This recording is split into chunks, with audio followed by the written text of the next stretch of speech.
Hey guys, Rob here. In today's video, I'm going to share with you 4 mistakes that I see business owners make on LinkedIn, and it's literally costing them money each day.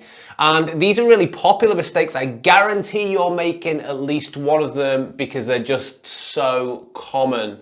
So mistake number 1 is a lot of people get on the LinkedIn platform with their business. You know, they've got a new business idea or they've got like a business which has been going on a little while, and they see on the content feed, they see all these hundreds of posts with thousands and thousands of likes. And what happens is they start to chase fame. They just assume that these people who are really popular on the news feed have got it all. They've got clients, they've got a working business. Honestly, not true.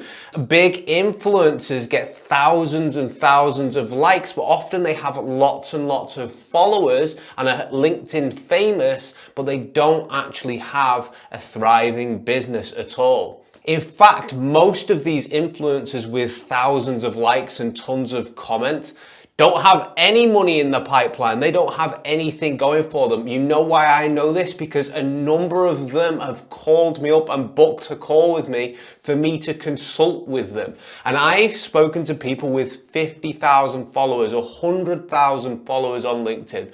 They'll release a post on LinkedIn and within like 15 minutes, they'll already have 200, 300 likes, and it doesn't add anything to their business. Now, don't get me wrong, it's handy to have eyeballs and extra attention on your business, but you have to make sure you're actually converting that to paying clients as well.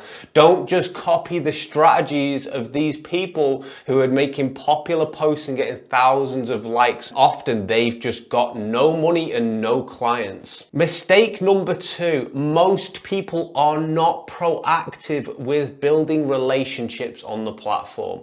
They view it as kind of like a tool which they can use just to get business. And it kind of is, but you have to think from a human approach. LinkedIn is a relationship-based game.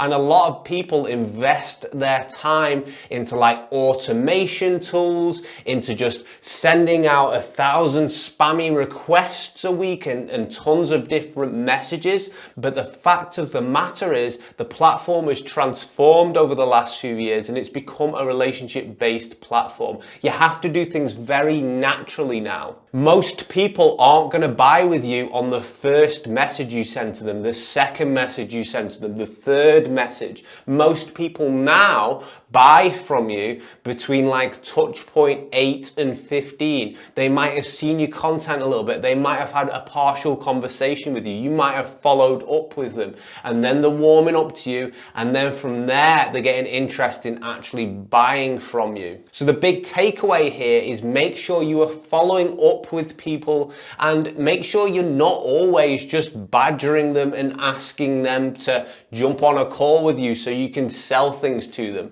What I've noticed on LinkedIn over time is that in 2021 and 2022, if the person on the other end of the computer who you're messaging and communicating with, if they get the scent that you are just wanting to sell to them, they don't want to jump on a call with you. They will not do it. So even if you do just want to sell to them and they're open to it anyway, they're more likely to accept if, build up a little bit of a relationship with them, make them feel like they're not just being used. Think about how humans interact with each other, how you interact with your friends as well, how you interact with your buddies. Which brings me to my next mistake is most people on LinkedIn play a very tactical game. The number 1 message I get in my inbox from people who are wanting me to consult with them and, look at their LinkedIn stuff and see how we can get it working together is, Rob, what is the number 1 message you send to people over LinkedIn? Rob, what is the ideal time you post on LinkedIn to get the most views? These are tactical things. Start thinking broader in like foundational things, and like rather than thinking about the number 1 message you send to people, think about like, what's a natural way of entering a conversation with a person? A good example of this is, I call it the bar test. If you go to a bar, a pub, or a coffee shop, and you're queuing at the bar, the pub, or the coffee shop, occasionally you'll say something over your shoulder to the person who stood next to you. That's a very natural way of actually starting a conversation with a person. Now, and they might respond back, and then we've got a conversation going. I'll be like, oh, after a while, I'll be like, oh, my name's Rob, by the way. How are you? And then they'll start talking back. We'll find out a little bit about each other. Very natural. Now imagine that I walk to the same bar, the pub, the coffee shop, and I go straight up to that person and I'm like, how's business going? How are your goals going in 2022? They're just not going to answer me. They're going to think I'm weird, right? Same applies online now. Do online what you would do in real life. That's the first thing as well. For the people who are wondering, like, Rob, what's the best time to post on LinkedIn? How about you actually look at how you can get more people's attention on LinkedIn and keep it? So look at like your hook, look at like what you're actually saying, the value in your message as well, because it's not about like the general time frame. My most popular posts often get like popular and start getting views on them like 2 or 3 days later. It's not about when I'm posting, it's about what I'm saying to people, what's the message I'm communicating as well. Mistake number 4 is people start copying other people's content, and they start copying like what appears to be working for everyone else. They'll start copying the tactical things of, I can see this person on LinkedIn's doing very well and they're commenting, they're liking, they're engaging on tons of posts a day.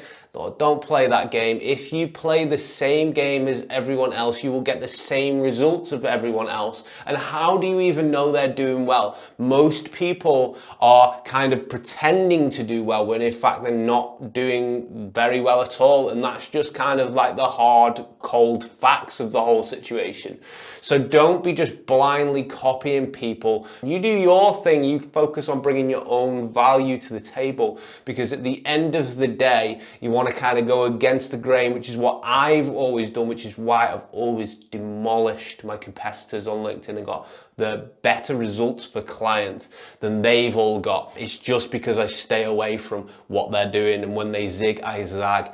So try and take away the same principle from that as well, because if you copy everyone else, you're going to get the same result as them as well. I'm going to leave a little link below this video containing my calendar and containing a little application form that if you want me to take a look at your business and see if, maybe LinkedIn's for you, or see if that maybe I can, show you something, or have a look at your business. If you want to potentially work with me as well or hire my services, you're more than welcome to. That little calendar below will contain an application form. Just fill in a few lines of that just to give me a bit of insight about your business. This is generally how people do it. And I look forward to speaking with you. I hope you guys really enjoyed this video. Let me know in the comments below if you did, and if you'd like to see anything else on LinkedIn as well. Take care. See you in the next one.